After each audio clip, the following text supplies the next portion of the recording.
Obrigada por terem vindo. A Manuela faz sempre umas apresentações muito simpáticas e acompanha-nos sempre aqui, acolhe-nos sempre muito bem, ela e o João. E é muito bom ver esta sala num dia como o de hoje, composta, não é? Estamos com algum receio, afinal acho que vamos ter aqui ideias para conversar e peço-vos que, se quiserem, interrompam-nos, nós vamos fazer uma conversa, vamos fazer, como tem sido hábito, pouco formal, e a ideia é trocar ideias convosco também, por isso interrompam-nos. É muito bom ver aqui algumas das caras que já estiveram nas outras conversas, inclusive pessoas que conheceram o Bernardino Pires e que aprenderam com ele, e mais algumas pessoas que eu estou a ver que estiveram aqui nas últimas sessões. Então, a Manuela já apresentou brevemente o João. O João habitualmente veste várias peles. A de Célio Lopes, na prosa, nos tempos idos da revista Pé de Cabra, entre 84 e 92.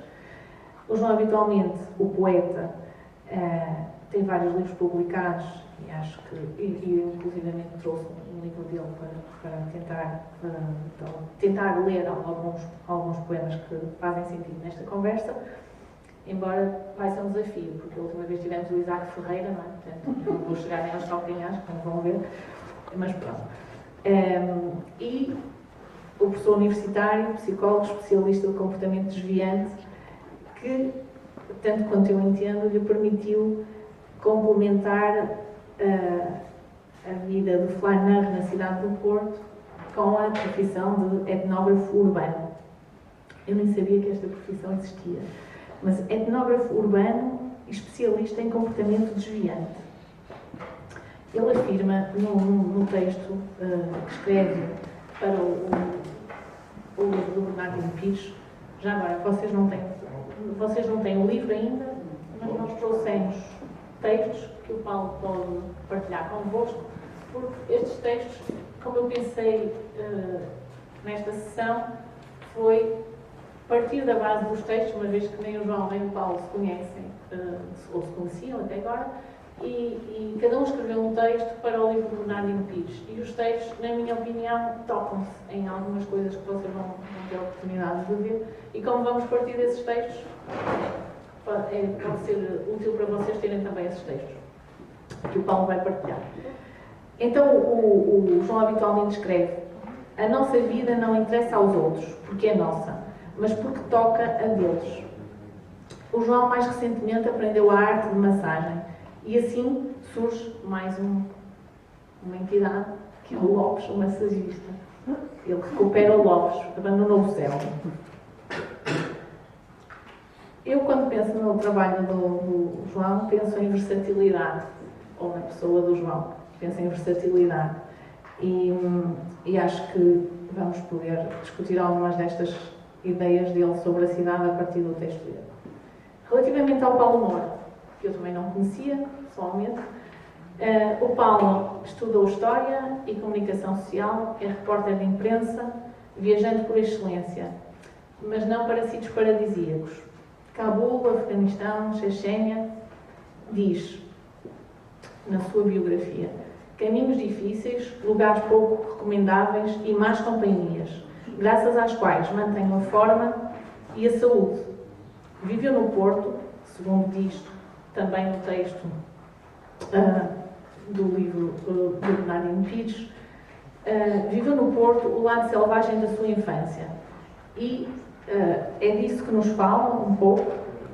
Gosta de contar histórias, segundo ele, verdadeiras, tem vários livros publicados e alimenta o blog Repórter à Solta, ou alimentada, não sei se ainda alimenta.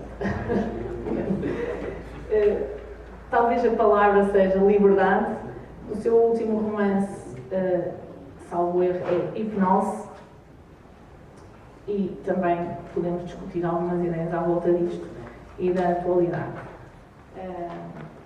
Feitas as apresentações e partindo destes textos, pergunto ao João se a cidade é um corpo que se sente e que se expande. A cidade é um corpo que se sente. Esta cidade que o Bernardino Pires nos mostra nestas fotografias. Olá, boa tarde. Eu não sei se temos aqui, não. Se quiser ver, nós vamos. É? Obrigado. Boa tarde, obrigado por me terem trazido até aqui. Eu sozinho dificilmente viria, porque como não vejo ir de bengala para aqui ia ser muito complicado. O Paulo Ferreira fez uma brincadeira muito engraçada, não é? Que foi convidar um cego para comentar fotografias. É uma ideia extraordinária. Eu não vi nenhuma fotografia. Pedi lá em casa à minha mulher e aos meus filhos que naquele grande conjunto de fotografias que nos foi disponibilizado, eles selecionassem as 10 que os tocaram mais e depois essas 10 então eles descreveram-nas. E perante a descrição deles eu escolhi uma, que é então a que vai aparecer no livro, com depois o texto, que pelos vistos já tem aí na vossa mão. E se a cidade se sente e se expande, depois, justamente pegando nesta ironia de alguém que não vê escrever a propósito de fotografias, eu resolvi expandir o tema do tempo em que comecei a perder a visão e em que percebi que a cidade ia encolher, em vez de expandir, ia encolher, porque eu ia deixar de a ver. Aliás, estava a deixar de a ver, cada vez tinha mais dificuldade em ver à distância, etc. E como percebi que a minha doença iria ter um desfecho irreversível, andei-me a despedir da cidade. Não é? E então, eu na altura tinha uma bicicleta de montanha, uma BTT, e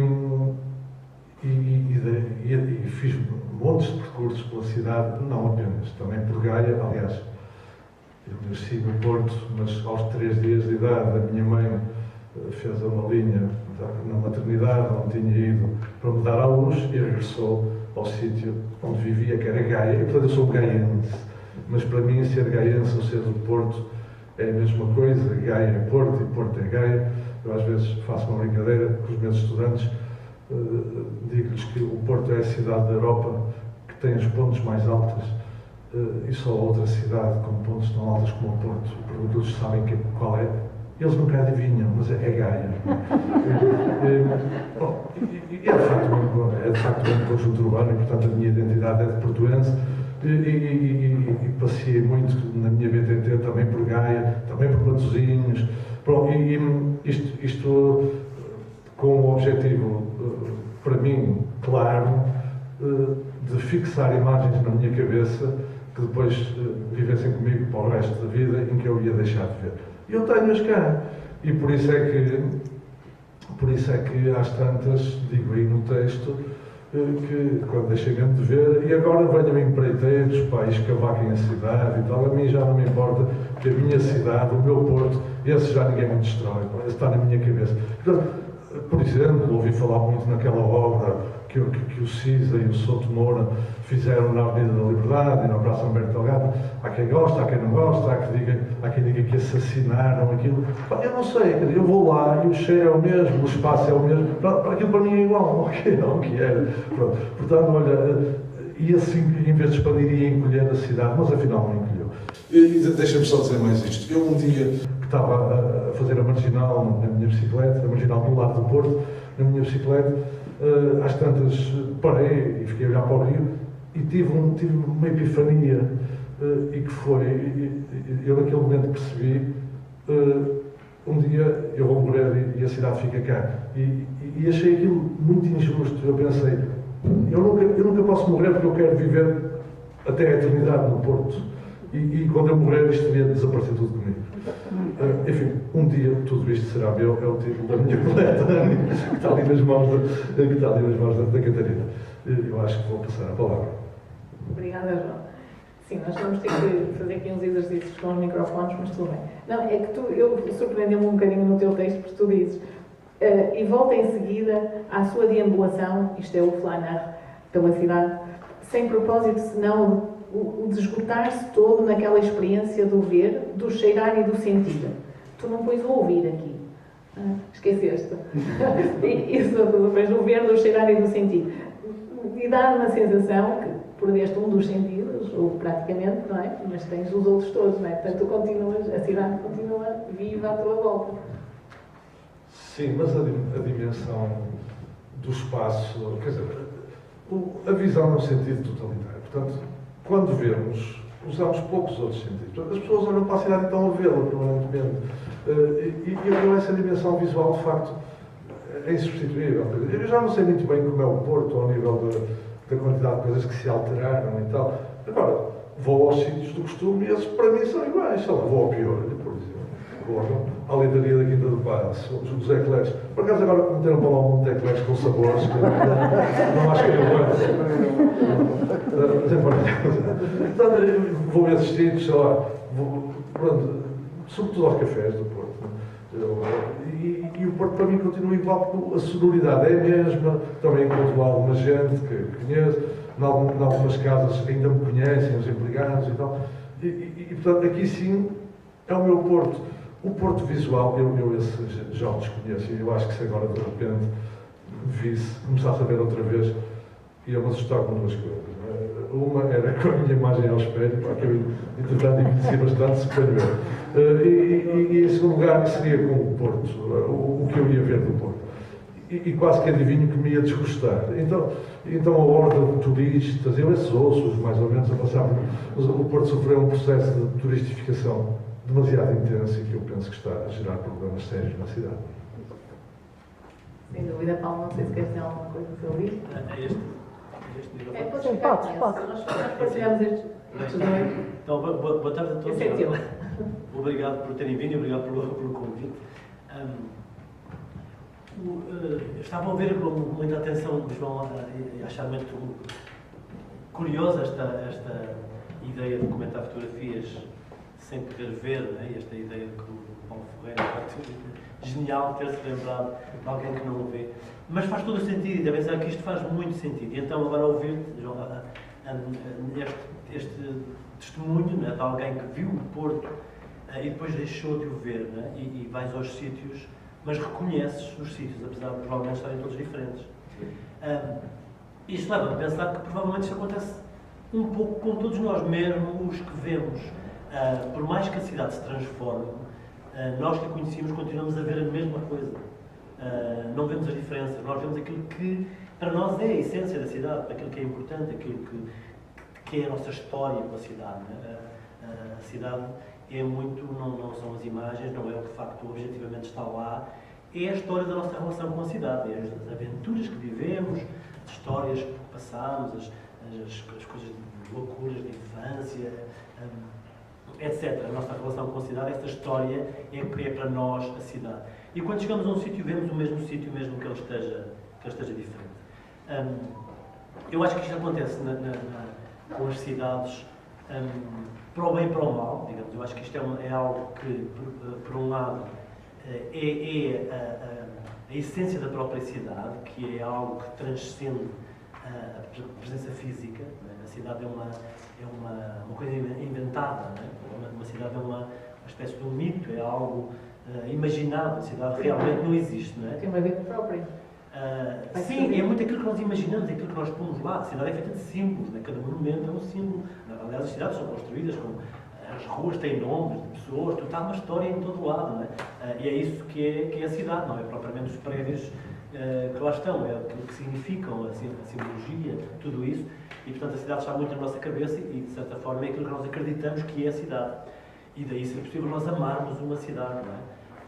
Até uma cidade feia, né? Também, até as cidades feias também são amáveis, mas são suscetíveis de ser amáveis. Não é? Do Porto, uma imagem que era muito comum, era o Porto cinzento, não é? O Porto escuro do granito, o Porto cinzento, nem toda a gente aprecia, não é? Nem toda a gente acha bonito. Sim, não quer dizer que seja feio, mas a mim, por exemplo, a mim pessoalmente, que eu tenho sempre esta comparação de Lisboa e Porto, desde que vivo em Lisboa já há muitos anos, e vivi a minha adolescência, toda a juventude e adolescência no Porto, para mim a diferença fundamental é essa, é algo que também tem muito a ver com a minha experiência muito sensorial desde a infância, e que tem muito a ver com isso, com o granito do Porto e o calcário de Lisboa, né? O granito do Porto é muito mais Por um lado intimida, inspira respeito, medo também. Eu lembro da minha infância, há recantos do Porto que eu tinha medo. Não é? Em Lisboa acho que isso não acontece. Lisboa é mais sim, é mais pacífica, é mais inofensiva. No teu texto dizes que as pedras do Porto têm água por dentro. É algo assim. Eu ia ler essa parte, porque Eu fiquei ele, nessa frase, o que é que será isto? o Paulo diz que as ruas do Porto estão cheias de mistério. Lá está, o mistério. Sim. Esquinas soturnas, recantos sublimes, fachadas fosforescentes, relances de rio, labirínticas escadarias, abismos de musgo. As pedras têm água por dentro. Em Lisboa, são mornas, róseas, côncavas e mansas. Convidam ao toque. No Porto, tudo é perverso, convexo e selvagem. Ele diz que as fotografias do Bernardino Pires fazem recordar o lado selvagem da infância, da minha infância e da minha adolescência no Porto. Esses anos de bruma e excesso de uma vida passada, mas também paralela. Sim, é paralelo nesse sentido, que as coisas não morrem, de facto continua essa vida passada. Tal como nós sentimos com estas fotografias que aqui vemos, sentimos que elas são presentes, não é? Não vemos isto como uma coisa desaparecida. Dificilmente imaginamos isto desaparecido, não é? As coisas são tão vivas, não é? É uma realidade paralela nesse sentido. As realidades continuam a existir, não é? Eu acredito muito nisto, que os vários tempos coexistem, não é? O nosso passado existe ao mesmo tempo. Mas a Catarina fez-me chegar o teu texto, porque o livro ainda não saiu, não é? Há de estar no próximo sábado, mas ainda não o vimos. E tu dizes, aquilo foi uma adolescência de aventuras no Porto. Eu diria que aquilo raia o pré-delinquencial. É a minha área, eu sou suspeito. É a área dele, exatamente. Eu ainda vou acabar preso, depois desta palestra. Sim, eu não contei tudo, só aquilo que se podia contar. Mas sim, foi em algumas fases uma adolescência muito selvagem, nesse sentido. Aí também me parece que no Porto ainda era possível uma infância mais selvagem do que em Lisboa, que é uma cidade mais organizada, não é? Sob o ponto de vista urbano. Não é? Os bairros têm a sua lógica própria, etc. Em Lisboa as coisas funcionam de uma forma muito mais controlada. Eu no Porto, pelo menos nessa época, nos 70, eu sentia o Porto como uma imensa selva. Não é? Para mim, como miúdo, era um cenário inesgotável de descoberta, de aventuras, de descobrir novos sítios que depois partilhávamos com os amigos, visitar sítios, sim, entrar nas igrejas que estavam fechadas, assaltar quintais com casas, atravessar a ponte da Rábida pelo Arco, não é? Que é destas coisas que eu já não me lembro até que ponto eu fazia mesmo isso, ou tantas vezes contávamos uns aos outros que já foi um bocado inventado. Mas pelo menos até quase meio do Arco chegámos a andar. Já ouvi essa história De outras fontes. Está confirmada por outras fontes, é porque deve ser. Ou cruzamento de fontes. Mas havia essa busca permanente por aventuras, por... Agora faz essa escalada da Ponta Rábida, mas com segurança. Há um passeio, pois. entre aspas, Pronto, fomos pioneiros. Visionários. Sim, os visionários. Não, mas ao Paulo. Mas deixa-me só concluir a ideia que estava a dizer há pouco, esse lado da cidade que não muda. Isto também tem um lado que pode ser mais negativo, e que eu também às vezes vejo nesta minha andança de um lado para o outro, que é a ideia da cidade como... Nós temos a ideia, normalmente, que uma cidade é um polo, um local de cosmopolitismo. Né? A cidade é que nos faz desenvolvidos, né? Que nos faz civilizados. As pessoas da cidade são mais avançadas do que as pessoas do campo, rurais, que são mais atrasadas, temos esse clichê. Mas a cidade também funciona como uma espécie de proteção contra a mudança. As cidades, de certa forma, são os locais mais conservadores que existem. É muito mais fácil alguém que vive fora de um centro urbano adaptar-se muito facilmente a uma outra realidade ou captar e assimilar a influências exteriores do que alguém de uma cidade que está cristalizado nos valores, na cultura da cidade. E só isso explica haver coisas que não mudam. Né? Eu quando estou em Lisboa há muitos anos e quando venho ao Porto, agora mal cheguei aqui à estação, eu fui ali àquele cafezinho em frente à estação, e há coisas que são iguais, sempre foram assim, a maneira como as pessoas falam, a atitude das pessoas. Como é que isto não mudou? Estamos nós, num mundo globalizado, todos em contacto uns com os outros, já devia ser, está tudo plano, não é? Nós vemos a Zara em toda a parte do mundo, não é? Mas o sotaque do Porto e as maneiras de olhar, de falar, etc., não mudaram. Como é que isso é possível? Acho que a cidade é uma espécie de fortaleza que se autoprotege e auto-preserva. Isso tem o seu lado bom de preservar uma cultura, né, e um habitat, e o lado mau de preservar aquilo que é mau também, né, o lado mais conservador das cidades. Sim, por um lado, quando olhamos para estas fotografias do Bernardino Pires, o Bernardino, eu não ia saltar já para aí, mas o Bernardino foi um homem que viveu sempre no Porto, era uma família relativamente pobre, e o mundo dele é o Porto, não é? Poucas fotografias neste espólio de mais de 10 mil negativos, poucas, há umas de Aveiro, se bem me lembro, algumas de família e tal, mas o universo é o Porto, e é o Porto, a Ribeira, as pontes, não é? E esta Ribeira mudou bastante, não é? Nos últimos anos, mas também ainda se encontra, e nós tivemos aqui um testemunho na última sessão sobre a forma como a ponte Dom Luís vive e interage com as pessoas, não é? E como as pessoas vivem aquela ponte, e isso parece inabalável ao longo do tempo. Apesar desta turistificação, da massificação das pessoas que abandonam aqueles lugares, não é? Que não moram ali, e passa a haver o alojamento local e pessoas que são estrangeiras na cidade, não é? Mas também há algumas coisas que ficam, que permanecem. Pois. Não, eu ligo isso um pouco também com a ideia da solidão das cidades. Né? Também é um clichê. Eu, há 2 anos, mesmo antes do Covid, fiz uma grande viagem pela Ásia, pelas grandes cidades da Ásia, para fazer um livro. E então ia falar também com muitas pessoas que estão ligadas ao urbanismo, das grandes cidades, etc. E quando eu lhes falava desta coisa, que nós, para nós é um dado adquirido, a solidão da grande cidade. A solidão da grande cidade. Na Ásia ficava a olhar para mim assim com uma cara, solidão? Mas não estou a perceber. Porque é que, a solidão é lá no campo, ali em cima, nas aldeias, as pessoas são sozinhas, na cidade. Estamos aqui milhões de pessoas com a solidão, não estou a perceber a sua ideia. De facto, é óbvio, né? As cidades não são locais de solidão, pelo contrário, né? É um clichê que nós criamos. Esta ideia da cidade que se autopreserva, se isola de uma certa maneira, perpetuando a sua identidade, é uma forma de solidão também, não é? É uma forma as pessoas que são daqui não são mais lado nenhum, porque são daqui. Queres dizer alguma coisa? Não, ia dizer, mas acho que não. Vou esperar pela tua próxima Sábia provocação. Não sei, tens muita expectativa. Eu estou aqui neste cantinho que é para poder sair e deixar-vos aqui a falar. Não, mas há uma ideia, tu falas nesta questão da cidade, da infância e das memórias, não é? Se calhar se tivéssemos vivido em Lisboa a nossa infância, ou se tivesses vivido a tua infância em Lisboa de alguma forma, se calhar também tinhas encontrado esse lado rebelde. Não sei se seria o mesmo, certamente seria uma coisa diferente.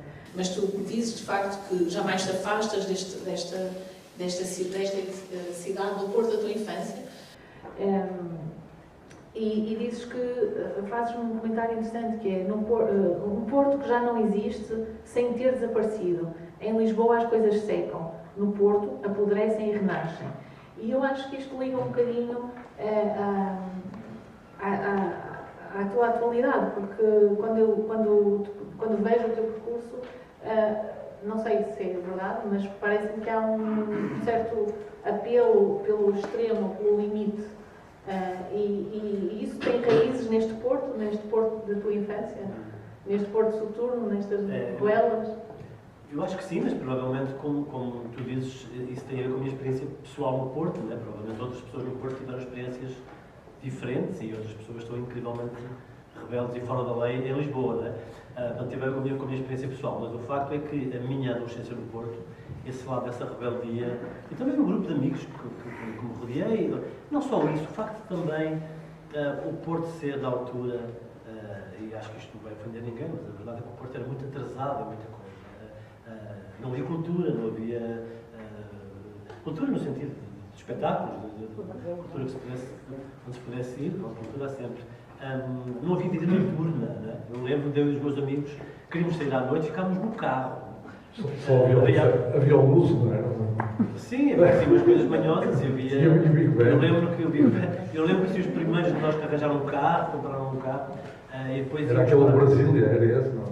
Isso aconteceu, já nos anos 80, aquela discoteca do Brasil. Não, o Brasil é o automóvel que esteve para fazer publicidade. Ah, o Brasil, esse foi um deles, assim, Eu li o texto com muita atenção. Estou a ver que sim, eu tenho que me defender, está aqui o tempo todo a defender-me no meu texto. Mas olha, o Porto para mim era um sítio onde eu vinha comprar calças e sapatos. Porque a minha mãe, nós vivíamos em Gaia, no Monte da Virgem, não é? Onde ainda hoje continuo a viver. E só vinhamos ao Porto. Minha mãe dizia: rapaz, vamos ao Porto que estás a precisar dos sapatos. Então, e depois vínhamos à Rua das Flores e entrávamos no Moura Fernandes e comprávamos tecido a metro. Depois eu ia à calceira lá em Gaia fazer umas calças. E compravas no Moura Fernandes, não? Não. Havia outro armazém ali assim, para os clérigos, havia um armazém onde se comprava tecido, mas era a calceira. Eu gosto muito deste de Moura Fernandes, porque de facto é uma casa que marcou a minha infância. E depois eu casei com uma mulher cujo apelido é Moura. Eu sou Fernandes e os nossos filhos são Moura Fernandes.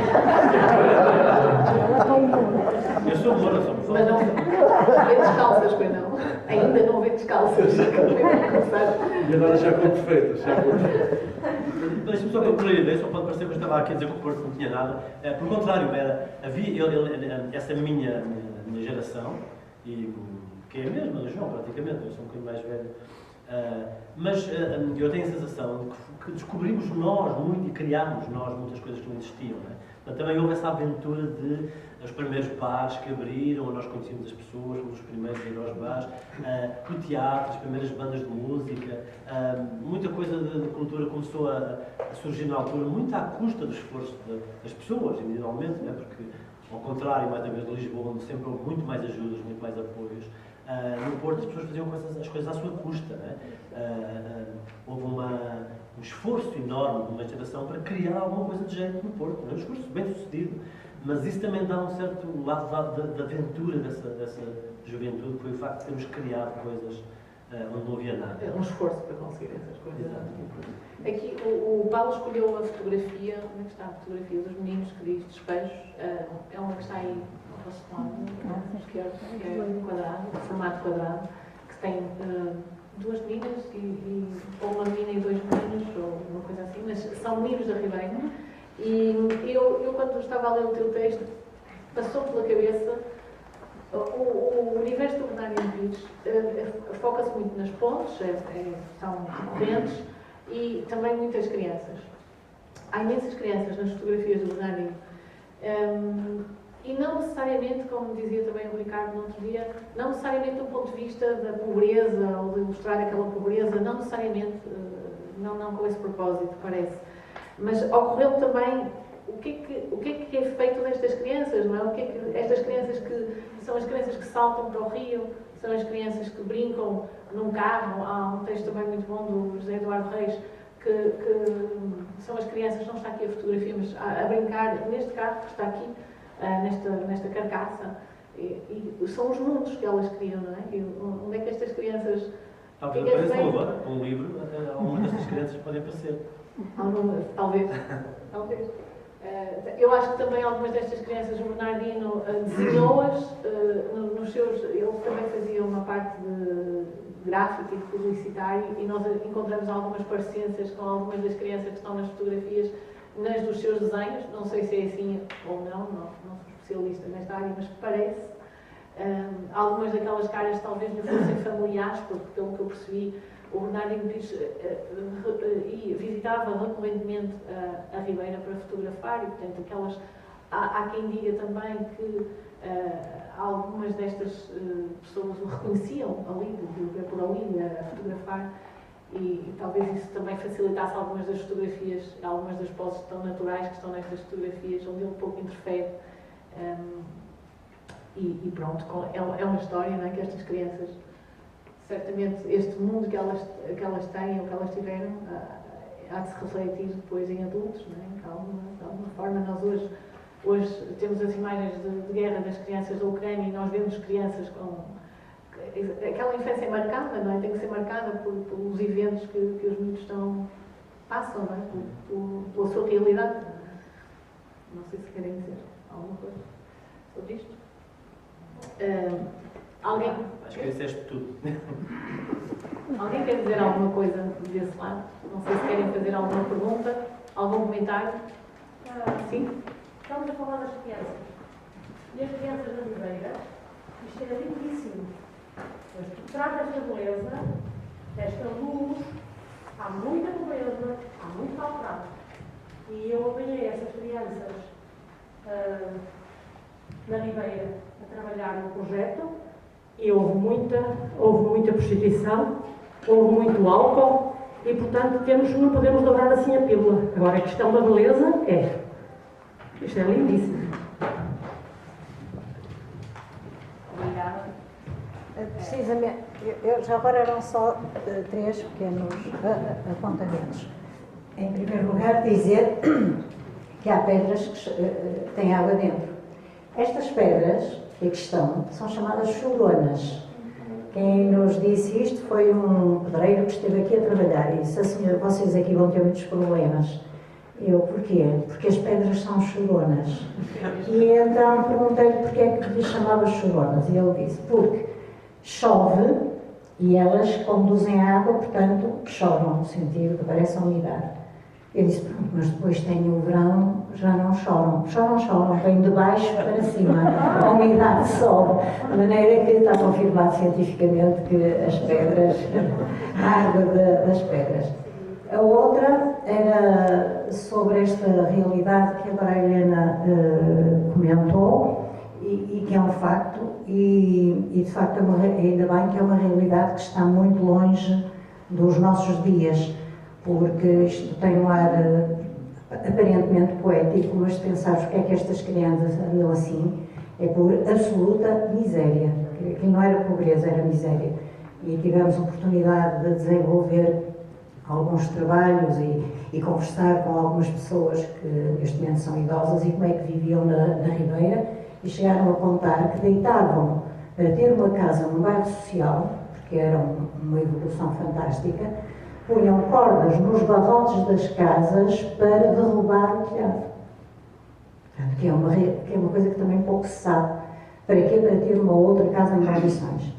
E esta mudança, na outra vez estava aqui um grupo de 6 jovens, que eu acho que estão no secundário, e disseram assim: olha senhora, não se importa dizer, o que é que estas senhoras estão a fazer? E eu disse: estão a catar. E elas olharam para mim e estão a quê? E eu disse: estão a catar. E depois percebi pela cara deles que eles não sabem o que é catar. E eu disse: não, estão a tirar piolhos e lendas da cabeça deles. E o que é isso? Então eu lá expliquei que todos nós sabemos, eu tive piolhos e tive lendas e tive esse jardim zoológico todo na cabeça. E então a dizer: olha, são uns bichinhos, ai que nojo. E as lendas? As lendas eram os ovos.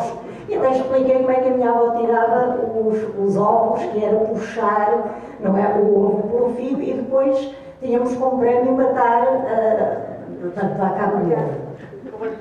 Finalmente, muito rapidamente, publiquei semana passada fotografias que tirei daqui e nisto recebo uma mensagem do Facebook a dizer que correu o risco de ficar bloqueada porque tinha uma fotografia que atentava contra os valores e exibia nudez.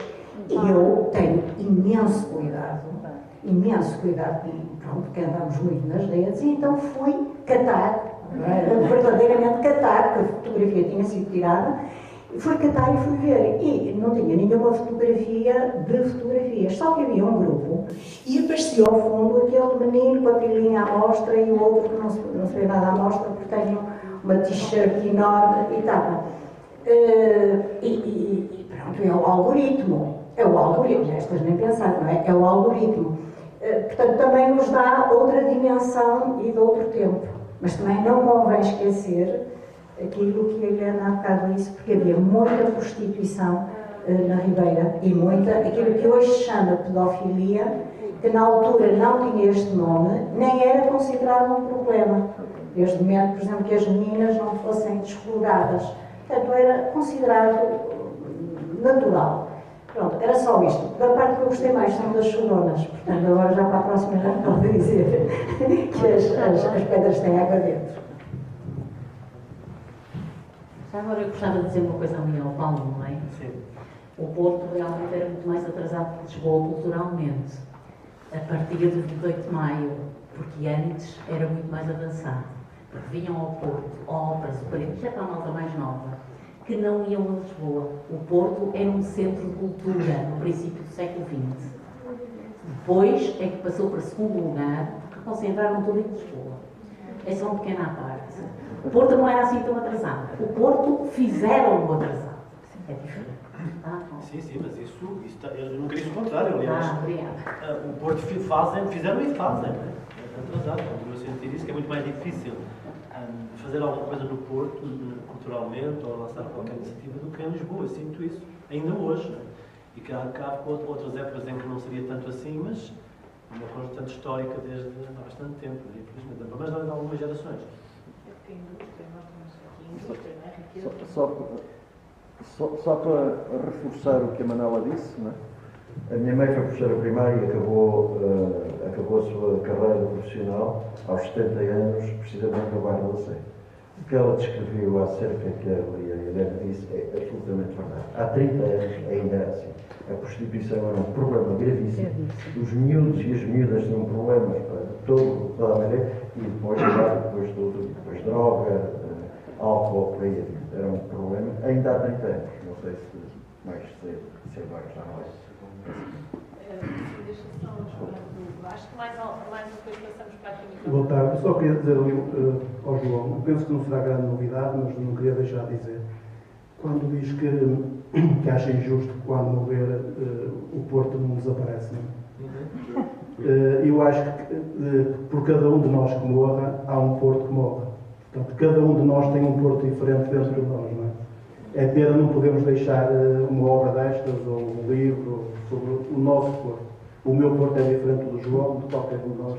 Cada um de nós tem um Porto. Eu nasci na Ribeira em 62, depois mudei um pouco mais para cima, para o Infante, até me casar, até 86. Portanto, isto já está um bocadinho nas margens, mas ainda tenho ideia de ver muita destas imagens, porque vínhamos à Ribeira fazer compras, e ainda tenho a memória porque o meu avô era guarda-rios aqui no Douro, trabalhava no sítio onde atualmente é a Agência Portuguesa do Ambiente, pela Formosa, e mesmo depois de ele falecer, a minha avó continuava a vir às escadas da padeira, tirar a temperatura da água do rio, para transmitir diariamente a minha mãe e a Água Formosa levar esses dados.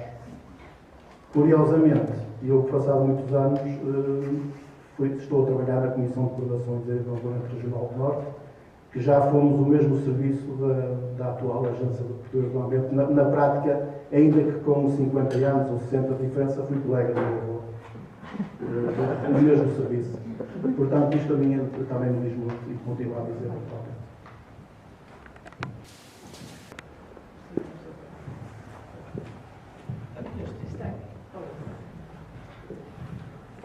No fundo, essa ideia que acaba de exprimir, o Paulo também já disse, isto é, objetivamente, há uma cidade objetiva, física, que está lá, é material, se nós formos à direita damos com a cabeça numa parede, as paredes estão lá, quer dizer, mas realmente cada um de nós fabrica a sua cidade.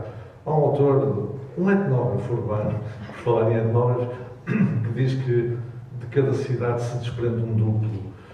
E esse duplo é o que a cabeça de cada um faz dela. Quer dizer, e portanto estou de acordo que cada um de nós tem o seu Porto. E esse Porto morre connosco quando nós morremos. Já agora, a Catarina disse que eu era etnógrafo urbano e que nem sabia que isso existia. Basicamente, os etnógrafos são cientistas sociais que adotam um método que é o do trabalho de campo, de conhecer as realidades, estudando-as em contexto natural e não dentro das paredes das universidades, ou através dos inquéritos, ou através do laboratório, não sei, não, é ir para a rua. De algum modo também tenho aqui em comum isto com o Paulo, só que o Paulo, o terreno dele é um mundo todo, ele vai pelas cidades, pelas de maior risco, inclusivamente, E eu, enquanto etnógrafo, nunca saí do Porto. Mas o meu primeiro trabalho, já como investigador profissional, isto é, na carreira académica, foi feito na segunda metade dos anos 80. Eu era um jovem, com 25 anos, 26. Andei durante 4 anos na Ribeira a estudar. Enfim, estávamos nos anos 80 e estava a começar uma movida juvenil, toda uma ambiência juvenil que não existia até aí. Estava-se a começar a fazer um Porto a partir de modas juvenis muito à volta dos padrões ingleses e norte-americanos, que vinham com o pop rock, que vinham com as substâncias psicoativas, com a cannabis. O meu primeiro trabalho foi sobre as drogas na Ribeira. Eu chamei-lhe na altura uma psicossociologia da ganza. E andei naqueles bares, no Capélio, que tinha uma jukebox, que na altura estava em moda o Axis to Axis do David Bowie, por exemplo. Então, passávamos o tempo a meter moedinhas na jukebox e aquele pessoal a fumar cacete. Eu não, eu estava a trabalhar. E isto para dizer que essa foi a Ribeira que eu conheci, mas eu ainda hoje de manhã falei nisto com uma pessoa que foi Paulo Lopes massagista. Porque por acaso até está aqui, bom, não vou dizer o nome, porque as pessoas que vão ao Lopes massagista não têm, eu não posso divulgar a minha lista de clientes. Não é? Bom, portanto, mas ainda hoje de manhã falei nisto. Eu conheci o Padre Carlos, que foi pároco na Ribeira, e o Padre Carlos foi o homem que sucedeu ao Padre Américo na obra do Gaiato e que conduziu o Gaiato até à sua morte em 2015. Eu conheci a Ribeira de várias maneiras. Uma delas foi pela mão do Padre Carlos, porque ele disse-me: olha, vou-te mostrar a Ribeira à minha maneira. E depois reparei que uma quantidade de senhoras, algumas raidosas, o chamavam: oh, Sr. Padre Carlos, há tanto tempo que não aparecia, entre cá em casa, venha cá e tal. E eu passei tardes a ouvir histórias contadas por estas senhoras, do que era a Ribeira, e dos tais tempos, da miséria e também das epidemias, porque como não havia condições sanitárias e havia muitas pessoas nos mesmos alojamentos, uma coisa como agora o Covid seria terrivelmente mortífera, não é? E as gripe, uma simples gripe, o tifo também, etc. E eu depois, quando fiz um levantamento de dados para este meu trabalho, dados esses, a maioria deles no CRUAR, que era o Comissariado para a Renovação Urbana da Ribeira Barredo, eles tinham muitos dados sobre a situação. E, por exemplo, onde veio a ser o Centro de Artes Tradicionais, na Rua da Reboleira, que é um edifício de 4 andares, antes de ser o Centro de Artes Tradicionais, no tempo em que a Ribeira estava apinhada de gente, nestes 4 andares viviam 38 famílias. Nós não conseguimos imaginar como é que viviam 38 famílias, mas pelo visto viviam. Estes dados estão registados. Não é? Bom, esse Porto, felizmente, está longe.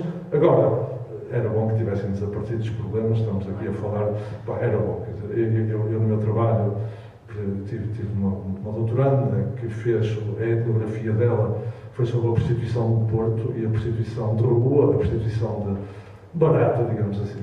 E, enfim, o cenário é um cenário contemporâneo. Ela publicou a tese em 2012 e é uma atividade altamente espalhada e altamente, enfim, continua com uma quantidade enorme de praticantes por uma razão muito simples. É um mercado, há clientes, se há clientes, há quem compra, há quem venda, etc. Bom, vou passar o microfone. Obrigada pelas vossas intervenções. Eu acho que esta questão da pobreza e também transparece no livro, nos textos que foram feitos para o livro. Estou a pensar num texto que fala sobre uma fotografia de uma menina a lavar roupa no Rio e que chama a atenção para a diferença que havia entre ser uma mulher ou ser uma rapariga, nascer rapariga ou nascer rapaz, e as oportunidades que havia serem diferentes. O texto da Beatriz Henry Lopes, por exemplo, fala, é bastante sutil, mas quando se lê o texto, ela fala do Duque da Ribeira, mas vai descrevendo as condições em que se vivia naquela casa. Há um momento em que ela fala, em que ela refere qualquer coisa como serem 4 ou 5 irmãos dormirem no mesmo espaço, e era a realidade dele. Portanto, está lá, está patente. O Paulo Moura, numa das partes do texto dele, fala de crianças espectrais, passaportes para países que não existem. Eu achei isto muito bonito, porque acho que quando olho para algumas destas fotografias penso no universo destas crianças. Aquilo há a pobreza, há o seu universo, mas depois há a criança, não é? As fantasias que a criança tem, as ideias, em que adulto se vai tornar aquela criança. E acho que são uma série de mundos que existem aqui que eu acho que é muito curioso. Eu queria só passar para não sei se querem dizer mais alguma coisa, mas... Não, eu só dizer que eu acho que as próprias fotografias, claro que eu não vi todas, porque isto são tantas que a pessoa vai levar uma vida inteira para ver estas fotografias todas, ainda bem. Pelas que vi, as fotografias são uma espécie de um fresco em que acaba por estar lá tudo, não é? Esse aspecto das problemas sociais, da pobreza, está ali, nas fotografias também, não é? Ainda que o olhar do fotógrafo não procure isso, percebe-se que ele não está à procura desse lado mais estritamente não realista, da procura. Não procura isso, até há muito lado lúdico, por exemplo, das crianças a brincar e tudo isso, mas a pobreza está lá, vê-se as roupas, vê-se os papéis sociais, isto muito bem observado, é um tratado sociológico do que era o Porto nesta longa época, né, que está aqui retratado. Sim, aliás, nesta exposição expliquei numa das sessões que nós tivemos, a ideia não foi escolher as fotografias melhores do Bernardino Pires ou só aquelas que ele utilizaria, por exemplo, para um concurso ou assim, mas também aqui vemos universos muito distintos. Vemos, por exemplo, há ali uma fotografia que está ali bem central, que é de um casal numa barraca, ou uma mulher numa barraca, que se vê perfeitamente que o nível social é completamente diferente. Estamos a falar de um Porto completamente diferente do Porto da fotografia que está ao lado, por exemplo. Não é? Eu, entretanto, agora deixando esta questão das crianças e do Porto pobre, porque o Porto, é como o João estava a dizer, nós vivemos uma realidade agora no Porto, e se pensarmos na Ribeira e até no bairro do Aleixo, por exemplo, nós vemos o que é que se passou com a deslocação das pessoas da Ribeira e a forma como foi feita e a forma como há bairros que são desmantelados. Por exemplo, o Aleixo foi desmantelado de uma forma completamente inconsciente, na minha opinião, e o problema da droga está espalhado neste momento por uma zona onde não, aquilo era um gueto, é verdade, mas agora o problema espalhou-se, está espalhado por uma vasta zona onde há escolas, e é um cenário bastante decadente. Eu queria só, em relação à fotografia, agora mudando um bocadinho de tema, eu no outro dia li, minha mãe deu-me este livro do Gastão Cruz, e há aqui um poema que eu gostava de ler, ou uma parte de um poema, e o poema chama-se Fotografia. E eu li este poema e pensei muito nesta exposição, e acho que trazemos aqui alguma ideia para continuar esta conversa. Gastão Cruz diz: esses olhos incidem no futuro, poços abertos, não atentos à traição da realidade. Cada momento promete o que não tem e é o que não é, até à vinda do supremo impostor, o instante que mata. Estas fotografias são um bocadinho isto, não é? São um instante, é um tempo que fica preso nestas fotografias. E o texto do João fala muito disto, ele fala disto a propósito da visão dele, não é? Da perda de visão, e ele congelou alguns momentos. E o Bernardino Pires faz precisamente isto, não é? E nós falámos aqui também, eu suponho que foi na primeira sessão, na fixação destes instantes do tempo na película, não é? Um tempo que fica ali preso. No entanto, as vidas passam, as vidas continuam, mas aqui são momentos que estão fixos neste tempo. A fotografia faz isso, não é? Fixa estes momentos. Sei que se quer dizer alguma coisa. Não toca? Não, quando muito parafrasearia o que acabas de dizer, é isso, a fotografia estava-vos a ouvir, eu estava a pensar que eu, quando fiz esse trabalho nos anos 80, na Ribeira, pedi a um fotógrafo, na altura, porque eu não me sentia capaz de fotografar, tenho muito respeito pela fotografia, e uma forma de ter respeito era me pôr eu a fotografar, na altura ainda havia, não é? Portanto, deixei para quem sabe, e levei um fotógrafo, e na altura fiz um levantamento da Ribeira dessa altura, dos espaços de rua, das esplanadas, das vendeiras que punham ainda a roupa pelo chão fora, em oleados, para venderem, e as galinhas que estavam debaixo das bancas das hortaliceiras, não é? com uma guita presa na pata, para não fugirem dali debaixo da banca. E pensei que, como agora gostaria de poder ver outra vez essas fotos, porque aquilo é a Ribeira dos anos 80 e essa ainda só foi há 30 e picos anos, mas uma parte dessa Ribeira já não está lá. As galinhas, por exemplo, já não devem ser as mesmas. Sim, Mas o Bernardino Pires temos aqui uma fotografia aqui mesmo ao lado com a ponte com ovelhas, a ponte ao Luís com ovelhas, temos umas aí com galinhas também, devem ser outras. Uma nova geração de galinhas. Não, mas porque o Bernardino Pires acaba por ser também um flaner na sua cidade. Não é? Porque ele deambulava pela Ribeira, por estes sítios, e ia captando com o seu olhar esta realidade. Eu acho que ele também fez um pouco mais do que isso, porque ele tem um lado do trabalho que não está aqui exposto e que eu acho bastante interessante, que é o lado mais de grafismo, de trabalho nas fotografias. Nestas fotografias, tu não viste, João, mas nós mantivemos os enquadramentos, há uns riscos nas fotografias, foram feitos pelo próprio Bernardino Pires, que são o enquadramento daquilo que ele quereria que se imprimisse, ou da vida que seria aquela fotografia que nós iríamos ver, não é? Porque há todo um trabalho de estudo que ele faz, e isso está marcado, são marcas nestas fotografias.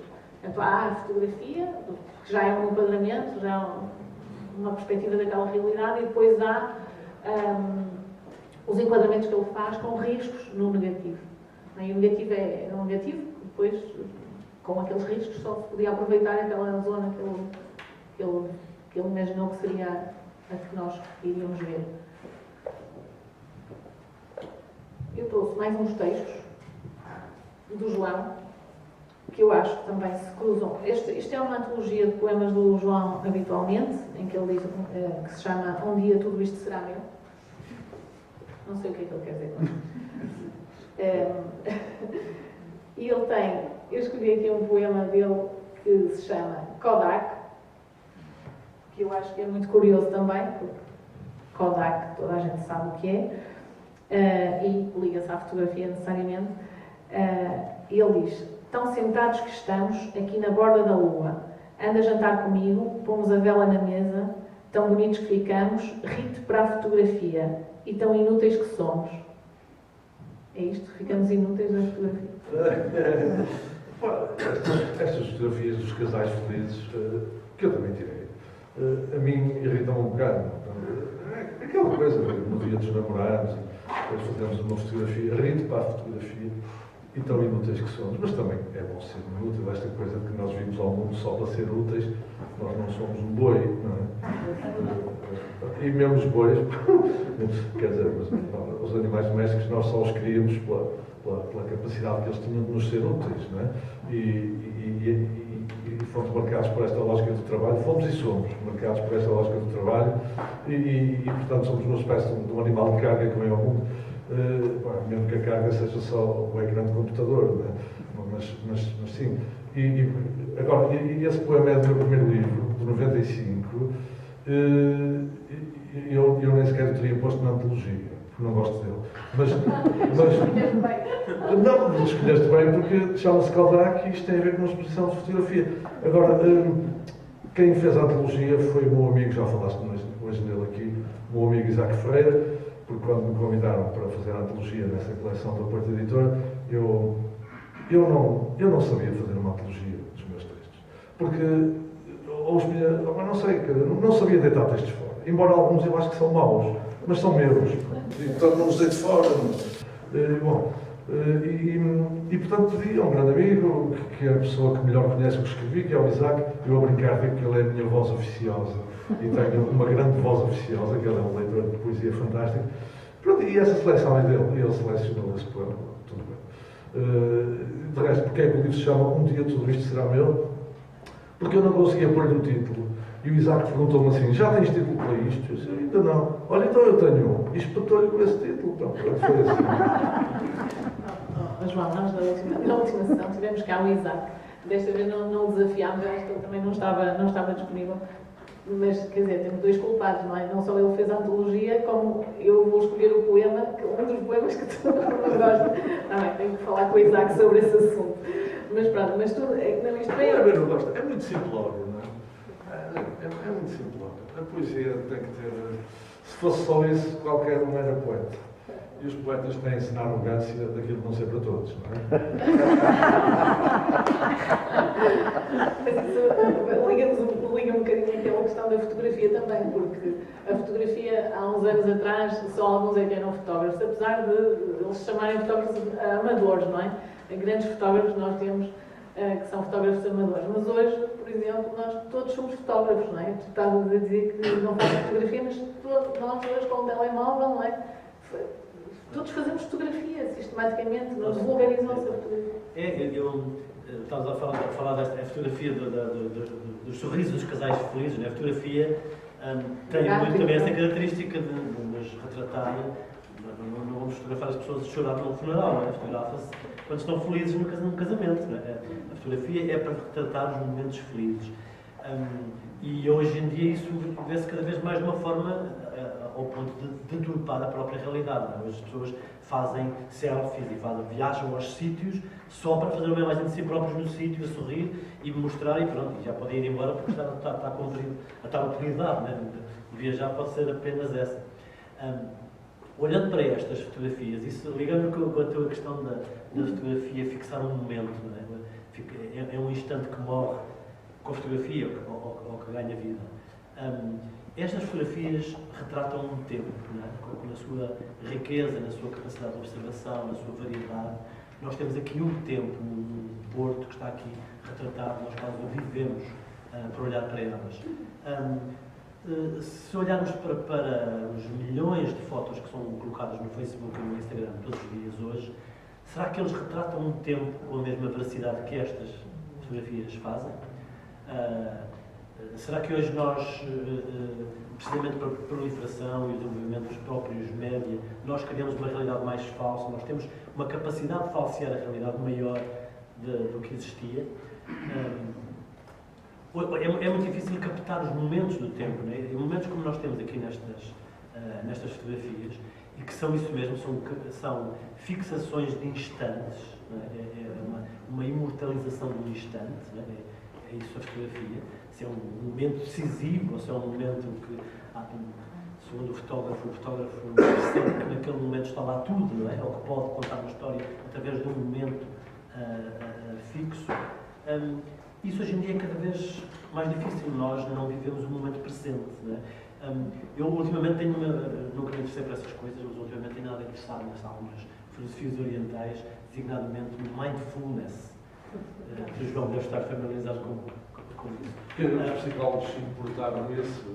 Sim. Quer dizer, fazemos um uso um bocadinho simplório do mindfulness. Pronto, eu também. Sim, super simplório. Porque tem uma tradição budista, exatamente.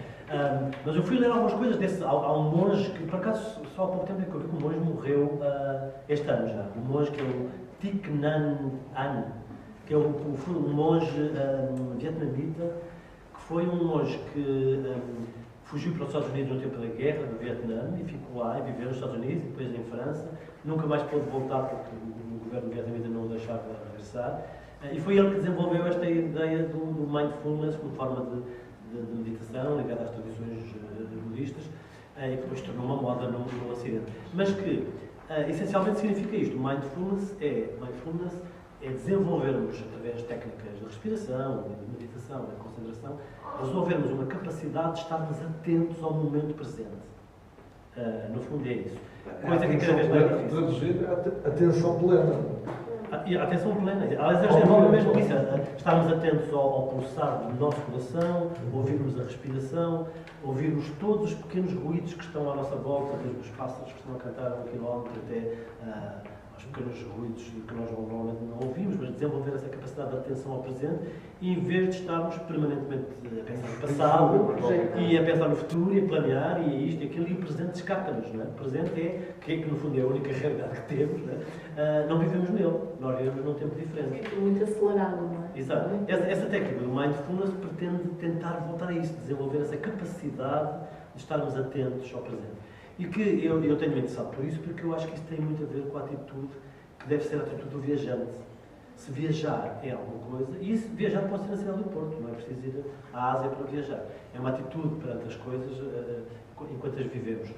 Eu acho que pode passar muito por isso, por desenvolver uma capacidade de não pensarmos em mais nada, estarmos apenas concentrados nos estímulos que são presentes, que estão à nossa volta, e desenvolvermos uma capacidade de observação que nós normalmente não temos, perdemos. Não é? Mas isso exige um treino. A questão é essa. Existe sempre um treino. Não basta querer. Sim, uma das coisas que a pandemia, que eu acho que o confinamento dentro do tempo da pandemia nos trouxe, pelo menos a mim, uma das sensações que eu tive, que eu achei estranhíssima, foi o silêncio da cidade. A cidade em silêncio. Eu vivi em Trás-os-Montes muitos anos e quando há neve, há um silêncio absoluto. Até porque a própria natureza também hiberna, maioritariamente, tirando algumas exceções. E há um silêncio. E esse silêncio que se sente na neve é muito reconfortante. Tem algo de assustador e algo de reconfortante. E quando foi o primeiro confinamento, que foi algo abrupto e a cidade parou tudo, eu lembro-me, uma das coisas que a mim, logo nos primeiros dias, me fez alguma confusão, não é? Porque de repente não há aviões, de repente não há som de carros, mesmo dentro de casa, não é? A gente abre uma janela, não havia ninguém na rua sequer, não há vozes na rua, não há. E isso chama a atenção para quão desatentos nós estamos perante os sons e até.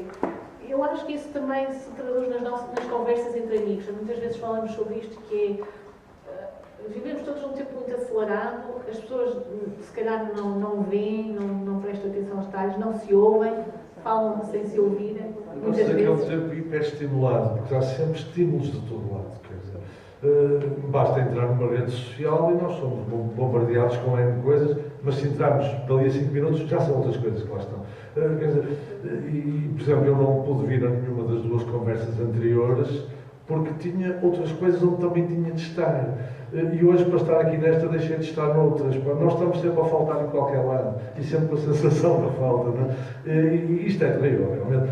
Eu partilho dessa sensação do primeiro confinamento. Que eu até, na altura, eu até achei mal, que não conseguiria dizer em público que estava a apreciar muito aquele tempo. Porque não podia, era feio dizer isto, havia gente a morrer. Não é? E, portanto, numa epidemia mundial, gente a morrer, e eu dizia, pá, está um tempo tão bonito, realmente, esta história do silêncio, está-me a encantar. Mas a verdade é que eu senti o ambiente à minha volta de outra maneira, que foi uma experiência sensorial nova, curiosamente muito semelhante. Já agora deixem-me dizer isto. O meu segundo trabalho a seguir à Ribeira foi para bairros duros, bairros de habitação social, onde havia muita venda de drogas, e falaste aí do lixo, e fui o primeiro técnico, digamos assim, a trabalhar no lixo, isto em 1990. E vivi no Pinheiro de Torres, que é o bairro lá próximo, aluguei lá um quarto, em casa de uma senhora idosa, viúva de um oficial de cavalaria. Ela disse-me várias vezes isso, para me dizer que não era uma pessoa qualquer, vivia naquele bairro social com má imagem, mas era viúva de um oficial de cavalaria, e alugou-me um quarto. E boa hora o fez, porque ela pagava 2 contos, era no tempo ainda dos escudos, 2 contos de reis à Câmara pela casa, e eu pagava 20 contos pelo quarto. Portanto, era um bom negócio para ela, mas ainda bem, porque já que vamos a uma comunidade e ela nos acolhe, ao menos deixa alguma coisa em troca. Mas isto para dizer o quê? Que eu as primeiras noites que dormi no bairro Pinheiro de Torres, que fica ali muito próximo do Ipanema Park, se estou a situar, quem não conhece também o Porto, fica muito próximo de um eixo viário importante, que é a Rua Diogo do Telhas. As primeiras noites eu fiquei sensibilizado. Eu não percebi logo o que era, depois percebi era o silêncio. Porque não havia tráfego de automóveis dentro do bairro a partir de uma certa hora, os cães ladravam, as crianças andavam de triciclo na rua, e eu de repente dei por mim a escrever um texto, que depois publiquei, chamado Os Lugares onde a Cidade se interrompe. Esta experiência urbana, citadina, intensa, ali nos bairros sociais interrompia-se e até tinham uma qualidade de vida a este nível muito razoável. E ao fim do tempo de me familiarizar com o bairro, eu passeava com mais à vontade no Pinheiro de Torres, na pasteleira, mesmo até no Aleixo, do que na Baixa do Porto. Curiosamente, portanto, aquela ideia de que os bairros são perigosos e tal. O Paulo conhece muito melhor o tema do perigo do que eu, não é? Não há sítios perigosos. É a teoria. Então, não há locais perigosos, isso é um mito, uma invenção. Há sítios onde vivem pessoas, à partida não são perigosos, mas não dá lá ninguém. Mas é mais perigoso viver nos sítios que noutros. Sim, um bocadinho, mas não é assim que não se possa bem ir, não é?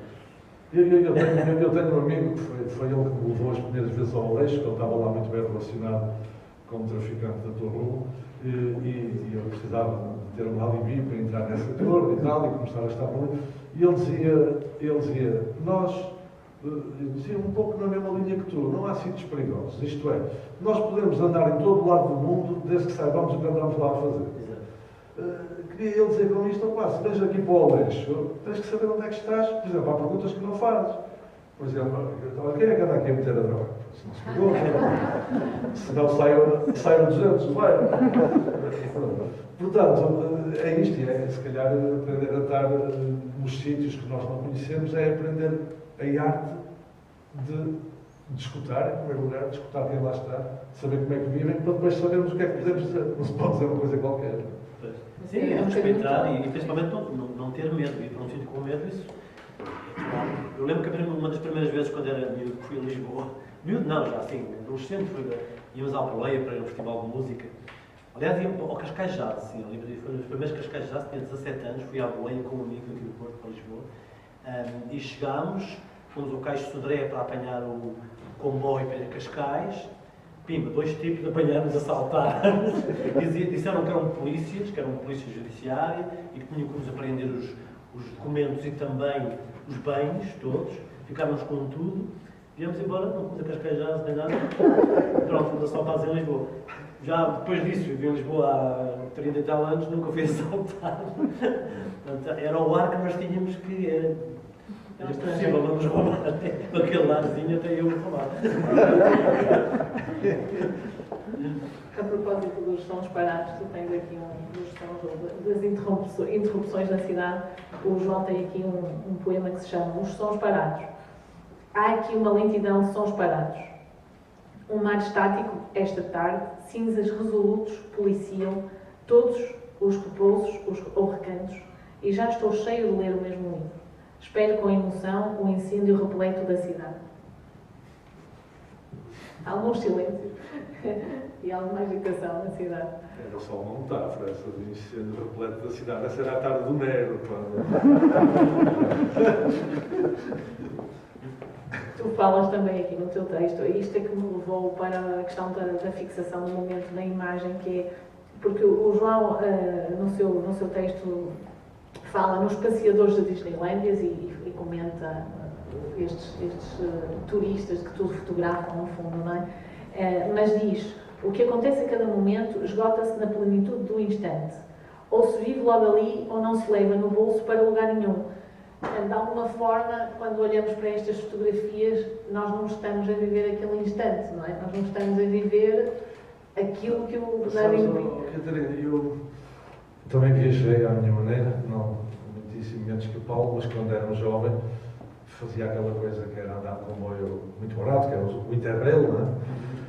Eu fiz 3 Interrails pela Europa fora, não é? Que me levaram até ao extremo da Europa, até à Grécia.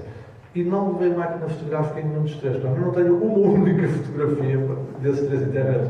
Eu, por exemplo, disse isto aos meus filhos, e eles pensaram mais uma vez, o meu pai tem mesmo uma panca qualquer, isto hoje não lembra a ninguém fazer uma viagem e não fazer fotografia. Mas é que realmente eu não tenho. Eu limitava-me a comprar postais nas cidades. Chegava a uma cidade, via os postais que achasse bonitos, comprava, pronto, e metia na mochila. E era assim que eu levava a cidade para casa. Eu também, exatamente, também fiz isso. Olha, fiz 8 Interrails. E nunca levei máquina fotográfica. Então não sou o único. Mas eu tinha mesmo uma teoria de que a máquina fotográfica ia pedir-me prestar atenção às coisas, viver, estava mais preocupado com a imagem e não vivia as coisas.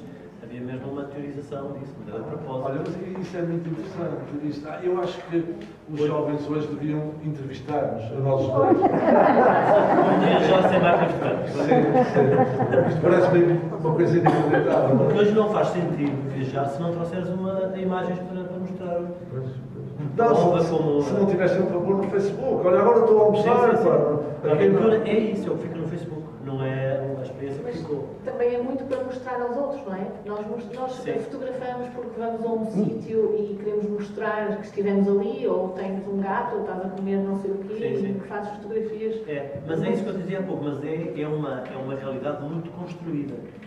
Podia ser uma coisa mais documental, as pessoas querem mostrar de facto aquilo que viveram, mas não, se nós formos olhar para as fotografias que as pessoas publicam, não aprendemos nada com aquelas fotografias. Não estão em Viena e fotografam-se com a esplanada a almoçar. E nós ficamos a saber que as pessoas em Viena também almoçam, por exemplo, não é? E fotografam-se a si próprios. podiam fotografar-se a si próprios no quarto, não é preciso ir a Viena, não fotografam Viena. Portanto, é uma construção de uma suposta vida, uma vida fantástica, muito boa, cheia de alegria e de ritmo permanente, não é? De loucura permanente, que pretendem mostrar, mas depois não há nada mais além daquilo, esgota-se. E depois nós vamos lá, nós podíamos não pôr, mas pronto. Ou seja, isto é um círculo vicioso em que nós nos alimentamos uns aos outros. Faz a compactuar. Posso só dizer uma coisa? Também não é bem assim. Eu ainda agora estive fora e fartei-me. Não preciso, As pessoas atrás não ouvem. Ainda agora, há pouco tempo, estive fora e fartei-me de fotografar, inclusivamente os museus e as peças dos museus, e não tenho uma única fotografia minha tirada. Portanto, não é bem assim. Mas, felizmente, tem toda a gente assim, claro. Eu também não faço selfies minhas de lado nenhum. Boa, exatamente. Também Não podemos generalizar. Não, mesmo esta, por exemplo, eu não sou especialista em fotografia, não sei se fosse autoridade para dizer isto, mas estas fotografias, por exemplo, de Bernardino Pires, é um tipo, um género de fotografia com este lado documental, ao mesmo tempo esta candura de surpreender os momentos, que eu não vejo isto muito na fotografia contemporânea. Nem sequer na fotografia de reportagem. Supostamente é a fotografia que pretende retratar a realidade como ela é. Se nós vimos a fotografia de reportagem, até desde as reportagens de guerra, por exemplo, vimos agora o que está acontecendo na Ucrânia, que é uma realidade muito intensa, e estão lá fotógrafos para retratar aquilo que se passa, não é? E é esse o seu objetivo. Se nós repararmos, as fotografias são muito construídas sempre. As fotografias pretendem sempre afirmar qualquer coisa, ou se cria um cenário, ou pelo menos há um enquadramento que pretende trazer uma mensagem qualquer. Fotografias com esta candura de apenas surpreender um momento e esperar que o momento nos diga tudo, nem um fotorepórter faz isto, hoje em dia, não é?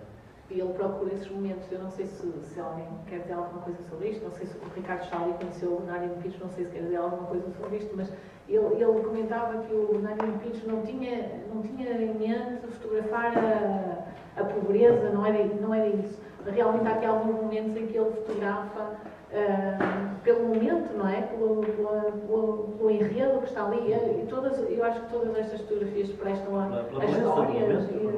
É fácil contar histórias à luz desta fotografia. Mas também o processo era muito diferente, não é? O processo agora é instantâneo, não é? Nós tiramos fotografias instantaneamente e isto não, há todo um trabalho, não é? Havia todo um trabalho de revelação, de enquadramento, já para não falar em impressão, não é?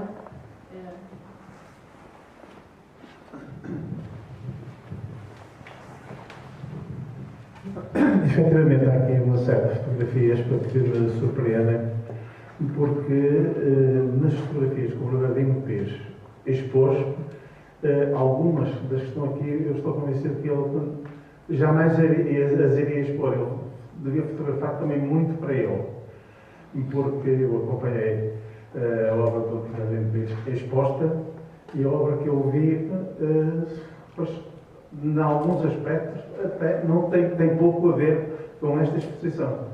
Por isso, esta exposição até é muito mais rica do que propriamente a atividade do Bernardino Pires como fotógrafo amador concorrente a concursos. Aquilo que era público, não é? Aquilo que tornou público. Eu queria dizer uma coisa sobre isto do fotografar e do fotografar pessoas. Eu não sou fotógrafo de todo, mas pronto, trabalho com vários grupos e com várias pessoas em sítios muito diferentes. Hoje em dia generalizou-se, ou pelo menos aqui no Grande Ocidente, uma privatização da imagem pessoal que hoje em dia seria impossível fotografar outras pessoas. Quer dizer, a única forma hoje que nós podíamos fazer estas fotografias era quase fazíamos a fotografia, ou de preferência primeiro tínhamos que ir às pessoas pedir para elas assinarem um contrato de cedência de imagem. Não, mas eu acho que é mesmo verdade. Hoje em dia, fotografar pessoas é muito complicado. E eu quer dizer, sem ser artista, eu sou artista em várias coisas, a fotografia não, mas faço fotografias, não é? E às vezes apetece mesmo fotografar pessoas. E hoje em dia, eu digo hoje em dia, se calhar desde há 20 anos para cá, mais ou menos, talvez, comecei a sentir que não podia, que era mal recebido. Eu em jovenzito, fiz muita fotografia, com 20 anos, muita fotografia de pessoas. E, nomeadamente, em viagens, por exemplo, países africanos, era muito fácil fotografar e se calhar ainda hoje é, não tenho certeza. Mas agora, e fotografava muitas pessoas no Porto, sim, as velhinhas, não é? E hoje em dia é mesmo difícil, porque as pessoas não se deixam fotografar e nós ganhamos uma sensação de como que se estivéssemos a roubar alguma coisa que é privado, e não é só sensação, há mesmo, por exemplo, há assim coisas caricatas, por exemplo, de pessoas que processam o Google por aquelas imagens tiradas que vão representar as cidades, não é? E aparecer lá uma pessoa ou outra, e aparentemente ganham uns troquitos com isso, que me parece completamente patético. Quer dizer, então eu estou a passar na rua e sou fotografado porque estão a fotografar esta rua. Qual é o problema? Quer dizer, não estou nu, não estou. Parece-me muito estranho. Mas acho que hoje em dia, pelo menos aqui no Ocidente, é muito forte, muito forte. Hoje em dia eu não conseguiria fotografar velhinhas que estão às vezes velhas, algumas pessoas idosas que ainda transportam outras épocas com elas, não é? Por exemplo, não é? Eu não sei, quer dizer, não sei se sou eu que estou que me deixei colher por uma ideia que nem é tão real assim. Questiono isso. Já agora, eu gostava de chamar a atenção para uma grande parte destas imagens do Bernardino Pires, se nós estivermos atentos, os personagens estão de costas. Isto é, o Bernardino está por trás. As pessoas, a maior parte das vezes, nem sempre perceberam que ele fotografou. Eu não sei bem se isto tem a ver com uma personalidade do Bernardino Pires, que não gostaria de fazer parte da fotografia. Ricardo, que conheceu o Bernardino, provavelmente terá alguma coisa a dizer sobre isto, mas é frequente, assim, a grande parte de todas as fotografias, e são cerca de 10 mil, portanto, são muitas, e 80% das fotografias as pessoas estão de costas, não estão a olhar para a câmara, não estão sequer conscientes de que foram fotografadas. E eu não sei se isto tem a ver com o contrário daquilo que tu dizes. Antes também as pessoas não gostavam de ser fotografadas na rua, talvez, e o Bernardino pode ter uma necessidade de as fotografar à revelia, não é? Ou então de ele próprio procurar as costas das pessoas. Não sei se é uma ideia que possa ser realizada ou não. Não sei se Ricardo quer dizer. Ou para não deturpar o momento do instante, não é? Depois para não participar, não é? Para não deturpar, não é? Porque realmente muitas destas fotografias as pessoas parece que que não se aperceberam desse instante. E hoje eu acho que é precisamente o contrário. Essa ideia de que as pessoas se autofotografam durante o dia inteiro, desde que acordam até que se deitam, e publicam, não é? Que ainda é uma coisa terrível, não é? Estão na sanita e publicam, estão na mesa e publicam. E toda a gente sabe o que eles estão a fazer, que fazem as mesmas coisas que nós. Mas uns não publicam, outros publicam. E acham graça a isso. Mas constroem-se essas vidas, e eu acho que as pessoas hoje estão cansadas. Sim, isso é a liberdade de cada um, mas o que eu acho é que as pessoas estão cansadas de que usem muitas vezes a sua imagem para construir. Hoje, vocês forem a qualquer sítio, está toda a gente agarrada aos telemóveis, toda a gente a fotografar-se a si, a fotografar os outros, para publicar qualquer coisa, tudo bem, cada um é livre de fazer o que entende. Mas eu acho que as pessoas se cansaram um bocado desse uso da imagem. E quando nós aqui vemos estas fotos, eu dá-me a ideia que o fotógrafo realmente queria apanhar os momentos, porque a própria câmera vai condicionar sempre, quer queiramos, quer não, a tua atitude, não é? Quando esse senhor está a dormir, ele não viu a fotografia. E há aqui muitas fotografias assim, não é?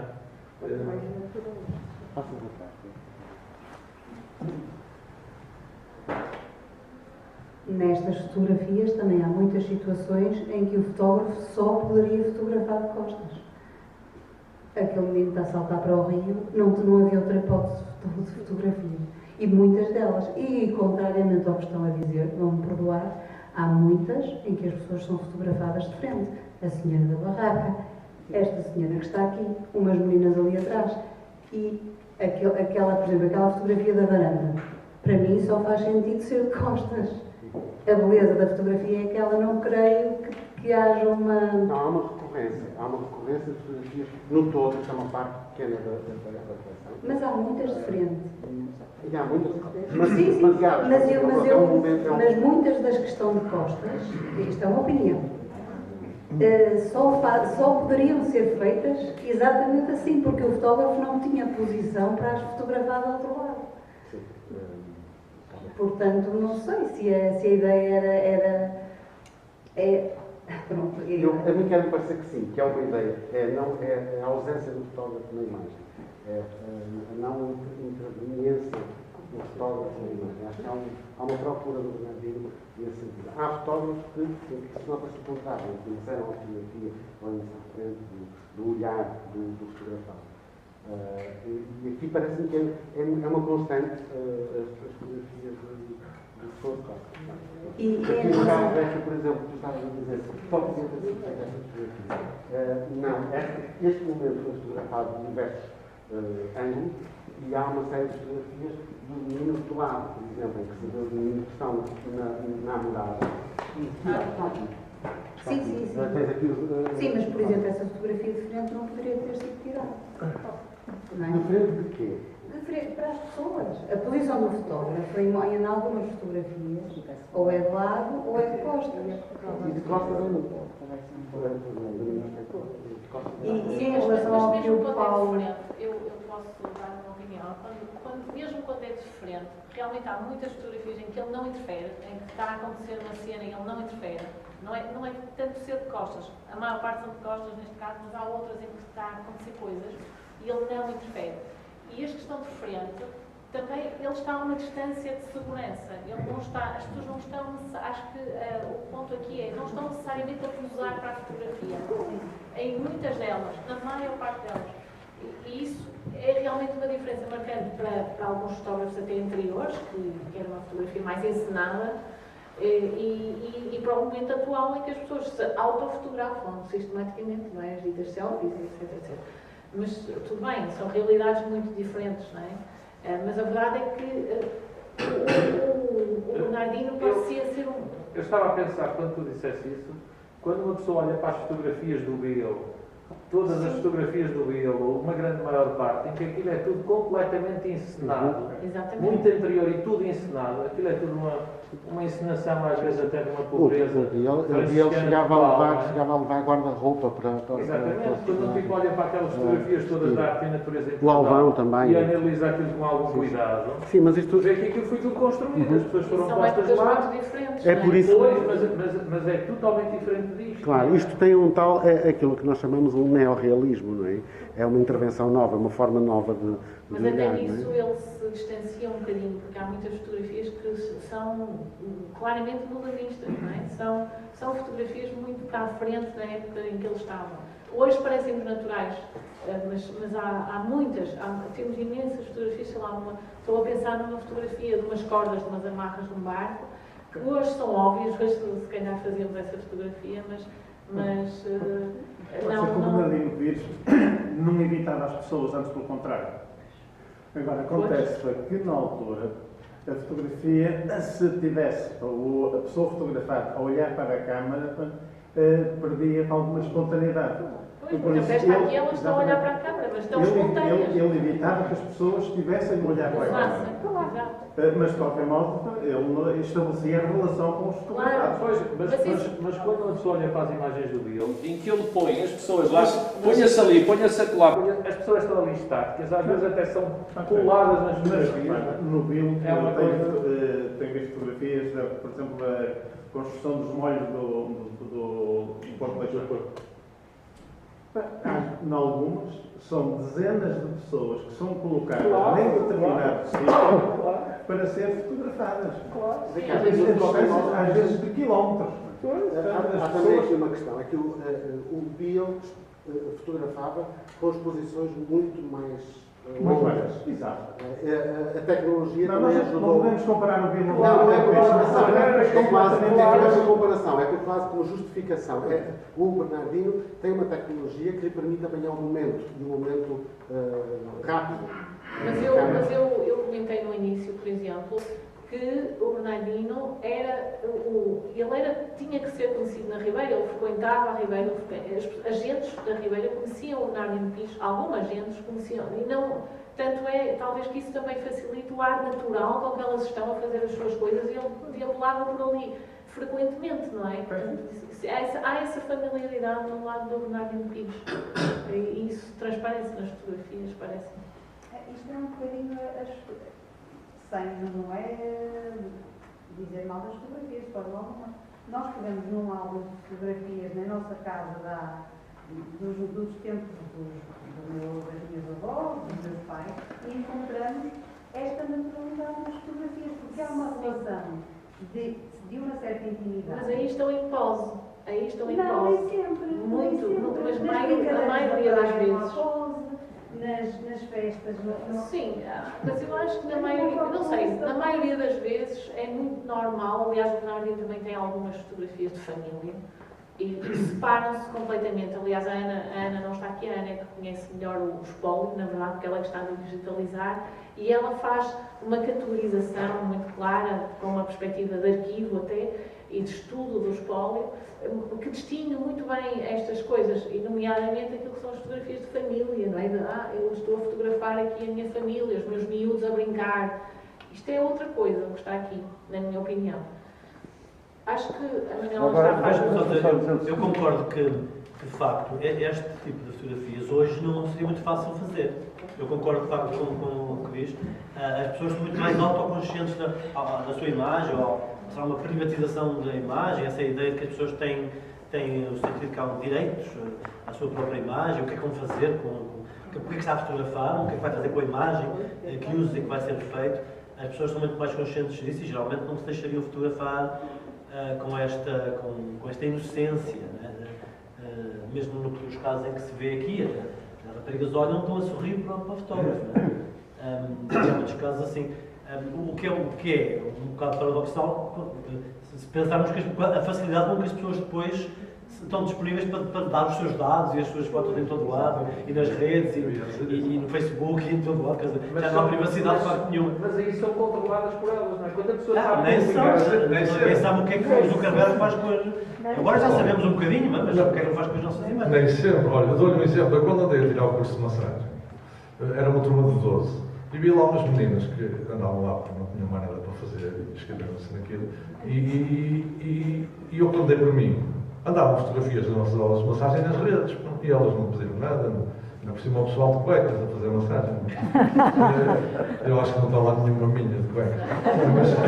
Mas quer dizer, isto é para dar um exemplo. Elas metiam no Facebook delas, sim, mas havia a marquesa do colega do lado que também foi apanhada na fotografia. Eu vou a anos de amigos e quando dou por mim, estavas nos anos do Zé Pinto e tal. Agora, quer dizer, está tudo no Facebook e isto é o paradoxo.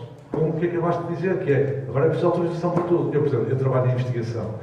E agora entrevistar alguém, tem que se ter um consentimento informado. E ainda bem, eu não estou contra. Agora, eu há 20 anos atrás, dizia assim aqui à Catarina, Catarina, eu gostava de fazer uma entrevista para um trabalho que estou a fazer, sim senhor, e tal. E fazia ali uma entrevista que nem ginjas. Isto foi uma piada.